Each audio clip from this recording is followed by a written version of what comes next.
baseado na obra de Guilherme de Almeida, As Três Coroas. Na sala de um museu, 3 coroas estavam conversando. Uma delas, feita de ouro e cravejada de pedras preciosas, orgulhosa da sua própria natureza, disse às outras: eu pertencia a um rei muito poderoso. Quando aquele rei me colocava sobre a sua cabeça, todo o reino se inclinava aos meus pés. Uma geração inteira brigou por minha causa. Eu fui motivo de muita disputa e passei de cabeça em cabeça. Fui tudo, rica, poderosa e bela. Mas todos os que me possuíram morreram, e até mesmo os seus reinos passaram. Por fim, colocaram-me aqui nesse museu. Eu tenho um passado de glória para me lembrar. A segunda coroa, também muito orgulhosa, feita de louros, disse: eu nasci na Grécia. Eu fui o gesto verde da vitória que dava glória aos vencedores. Homens e mulheres, para me conseguir, lutavam entre si e disputavam. Fui digna de heróis e poetas de todo o mundo. Participei de festas e banquetes com as pessoas mais importantes da história.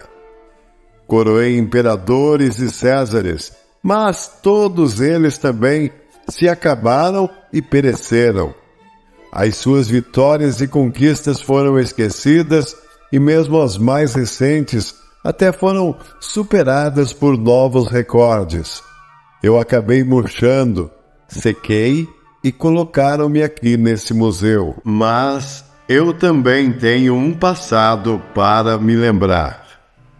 Então a terceira coroa disse: eu era um espinheiro e vivia embrenhado em meio a outras plantas. Porém um dia, mãos rudes me tomaram. Nunca ninguém havia me colhido. Também não tinha notícias de que isso tivesse acontecido com alguém da minha espécie.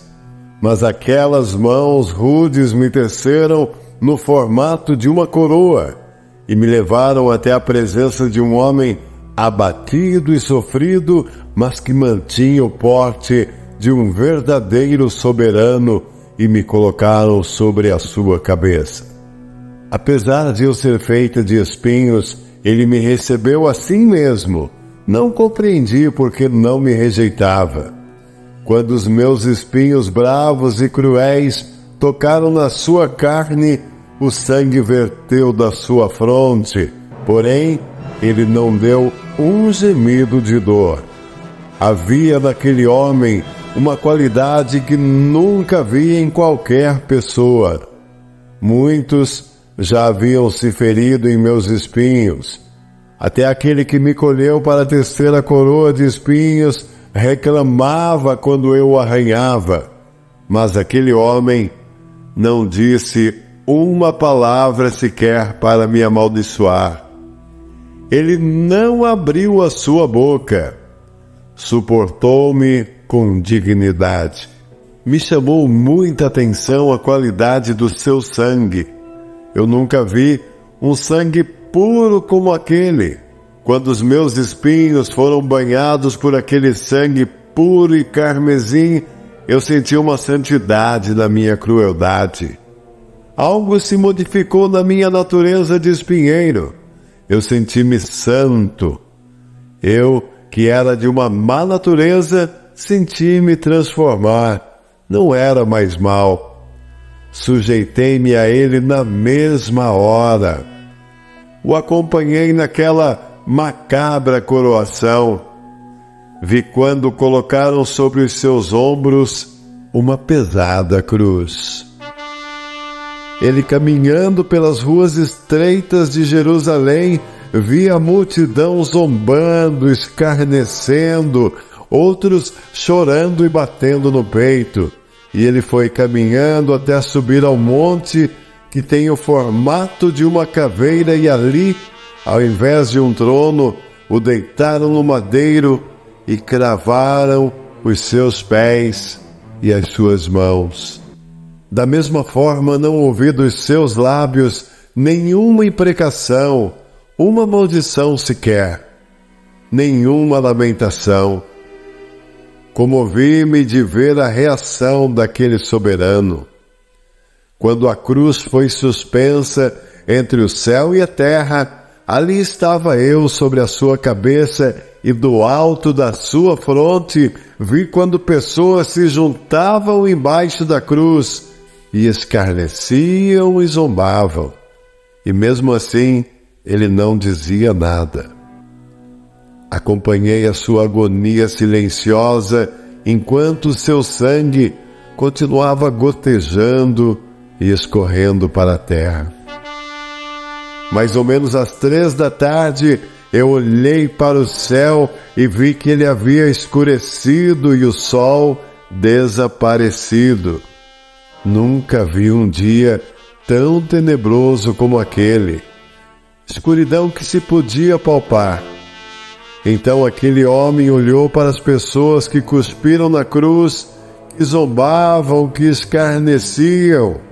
Levantou os seus olhos aos céus e disse: Pai, perdoa-os, porque eles não sabem o que fazem.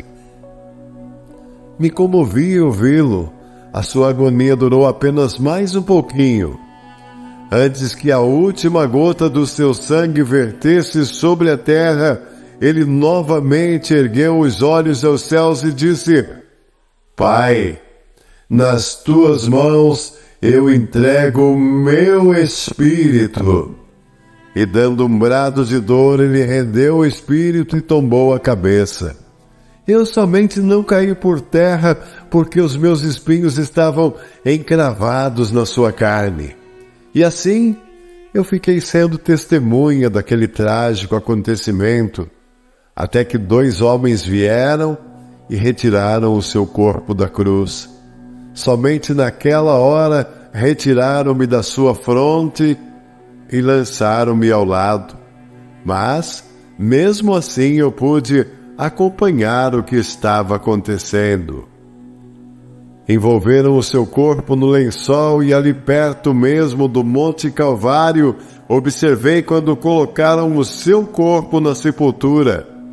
Eu não estava entendendo nada, fiquei jogada observando os acontecimentos e do alto do Monte Calvário, assistir a sexta-feira terminar, o sábado passar, mas no domingo pela manhã, antes que o sol nascesse, vi uma luz gigantesca descendo do céu. Parecia um meteoro, um cometa, mas era um ser celestial. Ele, descendo até a sepultura, tocou na pedra que havia na entrada da caverna. E a pedra foi removida sozinha, sem que mãos humanas a tocasse. E de dentro do sepulcro, aquele soberano que eu havia coroado, que fui testemunha da sua morte, eu vi quando ele saiu vivo andando com os seus próprios pés. Eu que pensava que havia coroado um fracassado, um derrotado, mas naquele momento eu senti orgulho do meu destino. Eu coroei o Rei dos Reis, o Senhor dos Senhores. Fui para ele uma coroa de vergonha antes da sua morte. Mas depois da sua vitória fui uma coroa de glória, uma coroa de vida. Vocês contaram suas histórias, a coroa de ouro tem do que se gloriar. A coroa de louro também tem do que se gabar. Mas eu não me gabo da minha natureza porque eu continuo sendo o espinheiro bravo.